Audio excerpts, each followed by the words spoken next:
হরে কৃষ্ণ। আজকে ভগবানের জন্য স্পেশাল ডাল রান্না হবে। কি কি রয়েছে তোমরা কি কেউ চিনতে পারছো? দেখো আজকে কি কি রয়েছে আমাদের স্পেশাল ডাল রান্নার জন্য। না হলে আমরা সন্ধ্যার কাছ থেকে একটু জেনে নেই। বলে দাও কি কি রয়েছে। ডালটার জন্য মানে ডাল আছে, এর মধ্যে সয়াবিন দেওয়া আছে, ঠিক আছে। আর এটা কি কেউ চিনতে পারছো? তোমরা তো না। বাড়িতে সবাই ডাল খাও, কিন্তু সবাই প্লেন ডালই করো বেশি। যেটা হচ্ছে প্লেনের থেকে আমাদের ভেজ ডালটা বেশি প্রয়োজন। বাড়িতে এমনিতেই সাধারণত সবজি থাকে, কিন্তু সেগুলো দিয়ে যদি ডাল বানাও দেখবে সেই ডালটা দিয়েই অন্য খাওয়া হয়ে যাবে। তাই এই ডালের জন্য এখানে দেখো কী কী আছে। এটা হচ্ছে ঝিঙে আছে, আর ঝিঙে দিয়ে ডাল হবে। ঝিঙে, এটা আলু, একটা আলু দেওয়া আছে, বেশি নেই। আলুটা না দিলেও দিতে পারো, কোনো অসুবিধে নেই। কিন্তু আর এখানে এটা কি কেউ চিনতে পেরেছে এটা কি আছে? এটা হচ্ছে লাউ আছে, বৈতাল লাউ, ঠিক আছে। ওই যে কুমড়ো, ওই লাউটা, এটা হচ্ছে সেই কুমড়োর ঝুড়ি করা। হ্যাঁ, যেহেতু আমি ওটা বড় বড় করে কাটিনি, আমার ভাজতে সময় লাগবে, তো তার জন্য এটা আমার ওই আমি ঝুড়িতে করে ওই ছিলার যে মেশিনটা আছে না, ওটাতে করে আমি একটু ছিলে নিয়েছি। একটু ভাজার পর ওই কুমড়োটাকেও এটার মধ্যে দিয়ে দিচ্ছি। এই পাশে সায়ানের গান চলছে, একটু দেখে নেই।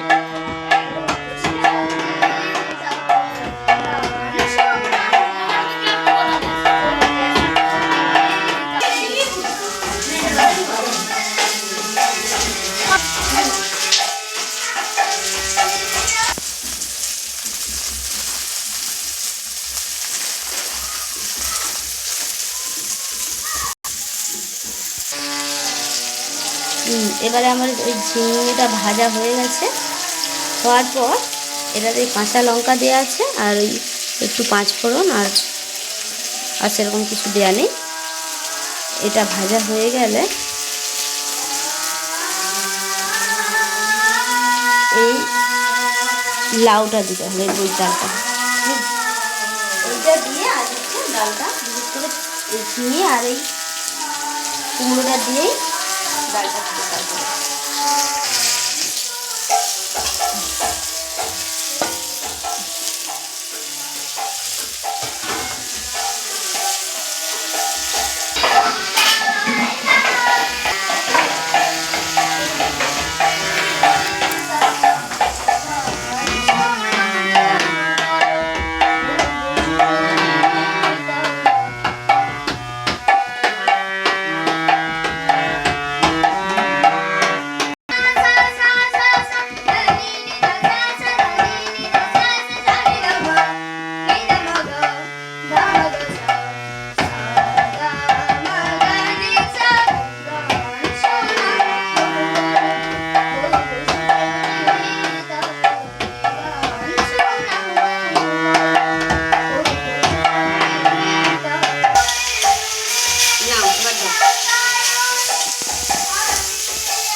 এবারে আমি ওই ঝিঙে আলুটা আমার ভাজা হয়ে যাওয়ার পর আমি কুমড়োটা একটু ভাজা করে দিতে যাবো।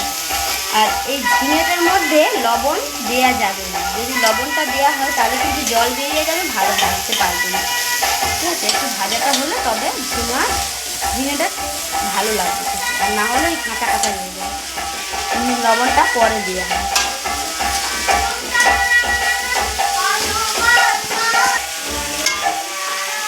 একটু আদা লাগবে আমার মশলার মধ্যে, সেরকম কিছু লাগবে না, শুধু একটু আদা, একটু অল্প একদম এই আদাটাই লাগবে। আর আমি একটু জিরে ফোড়ন দিলেও হবে বা বেটে দিলেও হবে। আর এটা যেহেতু ভেজ ডাল, সবজির ডালটা, এটাতে একটু মশলার প্রয়োজন আছে। এইগুলো দিলেই হবে। এগুলো যদি লাস্টেও কড়াতে করে তেল দিয়ে করা যায় হবে।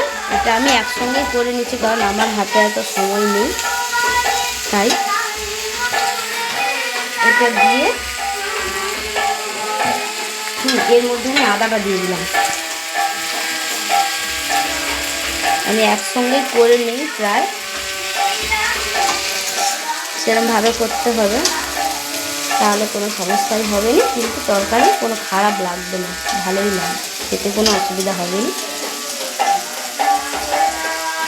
এটা ভাজা হওয়ার পর এই যে ডালটা আছে, এটাতে সোয়াবিন আছে, হ্যাঁ এর মধ্যে সোয়াবিন দেওয়া আছে। আমি আলাদা আলাদা করতে পারছি না, তাই আমার এটা একসঙ্গেই হবে। আর ভেজ ডাল হলে এগুলো দিয়েই করা হয় আমার।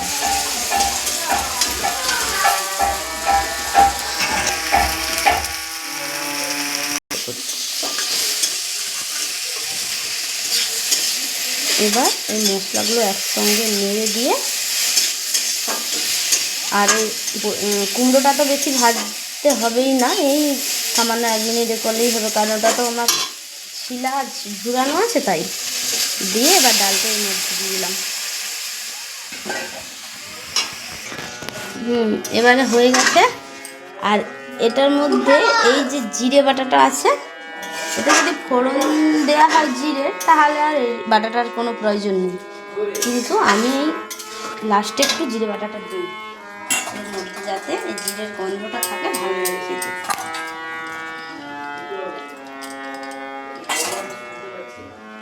এই জিরে বাটাটা দিলে লাস্টে ভালো লাগে ডালটা।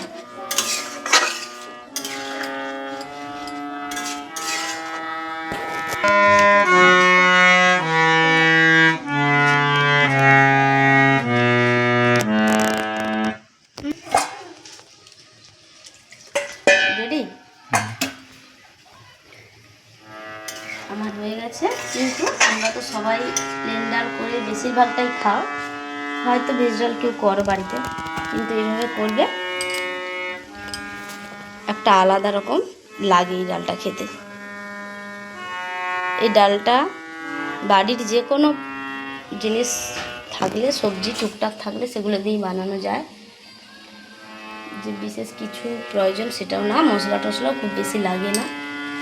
কিন্তু যেখানে শুধু ডাল বানালে তার সঙ্গে আরও কিছু বানাতে হয়, করতে হয়, এখানে সেটা যদি নাও করো, এই একটা দিয়েই খাওয়া যায়। এই ডালটা সেরকমই হয়, ভালো লাগে খেতে, তাই জন্য এভাবে একবার করবে, দেখবে কেমন লাগে খেতে। ভগবানকে দিয়ে প্রসাদ পাবে সবাই। হরে কৃষ্ণ, ধন্যবাদ।